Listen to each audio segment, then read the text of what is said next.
Jason from Brew, coming to you for another Homebrew Wednesday. 2 in a row, been ages. So what's been happening? Fuck all. Yep. Got my Pilsner, my Mopils, that's currently cold crashing, or lagering. So I just need to drop that down again to 0. It's currently sitting at 6.8 degrees, well, 6.5 between there and 7. So I'm going to drop that down to cold crash completely, or lager. I'm going to leave it at around as close as I can to get to 0 for maybe 4 weeks. But what I'm going to do before I do that is chuck it into a... No, I'm not. That's a lie. I'm not going to chuck it into a keg. Good reason why. What else has been happening? I have some ingredients for another Pilsner. I was going to do the same beer, so I had 2 kegs of the Mopils, but silly me, whoops, didn't quite do a proper inventory check, so I'm out of Rewalker, which I use for bittering, or first wort and bittering addition. So going to scrub that out, and I'm going to use Pearl. So I did a little bit of research and decided to chuck in some Pearl, and I'll also use a little bit of Rewalker 40 minutes, so I'm going to chuck some Citra in there and see what happens. Citra and Mochueka, Pearl, see what happens. It's going to be beer, so I'm going to take... that doesn't really work.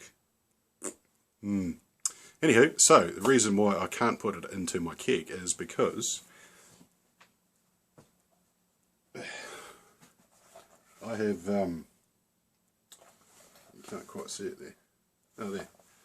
Probably the Coca-Cola company. I have Coke kegs, which are smaller. They're fatter, not so tall as other corny kegs you get. So a local guy here in Palmy bought some 23 litre kegs and they're too high for his fridge. So we're going to do a wee bit of a swapsies. So hopefully I can, what I need to do is check that keg, make sure the seals are fine. I'm pretty sure they are. And then do a swapsies. And then I can get my Mopils that's in the fridge just over there, into that keg and chuck it in to get some lagering done. And then I can put the beer that I'm going to brew with the Pearl and the Mochueka and the Citra into that fermenter, straight on the yeast cake of Pilsner yeast. So that should just scream. So that one got down to 1.006, so it's about a 6% lager Pilsner. I do quite like 6%, seems to be where most of my beers end up. But that's me. So the next beer that I'm planning to do is going to be the Chubby Hollander, which is my Fat Yak clone with a fuckload of Sauvin at flame out, much more than the recipe actually asks for. And I'm going to use some Brett. I've decided I'm going to use some Brett C. Going to grow some of that up and chuck it in there. So my plan to use Brett and do some sours and get all funkified is starting in 2 brews time. And you get to watch it, because I will be doing videos. Because why the fuck not, right? Absolutely. So thought I'd have a beer. Here is the Chili Chocolate Stout in all of its glory. So my got a new regulator that's in. My lines are plumbed, although it's coming out of there a little bit slowly. Not sure why. Might be some shite in the line. Still fucking tastes good. But yeah. So what I'll do is I'll get the wee light here. You can see how dark it is. Woo! See in there? Yeah, it doesn't really do it justice, eh? Like you cannot see through that at all. Yeah, it's good. So it's a black beer. But not only is it a black beer, it's a chili beer.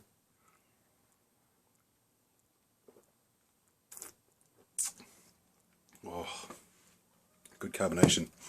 It's quite funny because you get the bittersweet of the chocolate. Yeah, you get the bittersweet of the cacao, sorry, the cocoa and the cacao, and you get this real big fruity hit of what I reckon is the chilies, and then you swallow, and then you wait, and then pow, comes the heat. Still not enough for me. Everybody that's tried it reckons it's right on. Shout out to Renaissance Dan. I'll put a little link down the bottom from Hamilton. A bit of a chili head himself, so I sent him up a couple of bottles. He agreed, needed a bit more firepower. So I have some chili seeds to grow this year. I've got some white habaneros. I have some Carolina Reapers. I've got Poblanos, I think. And fuck, what's the other one? Can't remember the other one. I've got 4 different varieties, as well as my Monzano and as well as my jalapeno that is still fruiting, even though we're having some massive frosts. So I'm going to have some chilies, and I will be brewing this beer again. I think I may brew it again. Well, once I have fruit on the chilies, to be fair. I'm going to try and plant those out this week, or get them out, get the seeds out, and get them into a bit of warmth, and hopefully they start sprouting. So that's me. I don't really do reviews of my own beer, because I made it, so it's fucking awesome.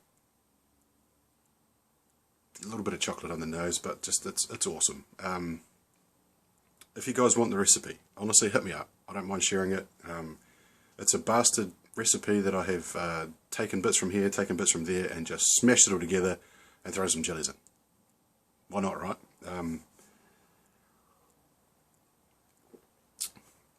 What would I do different next time?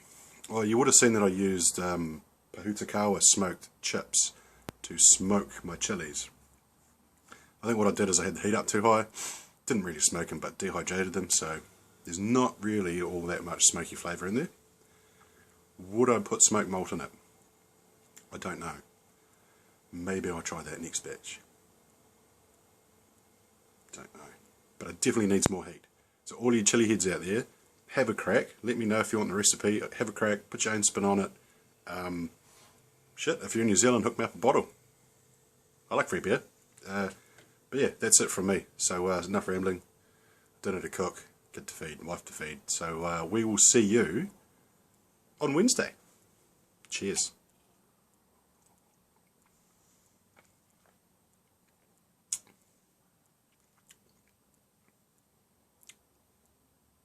Needs more fire.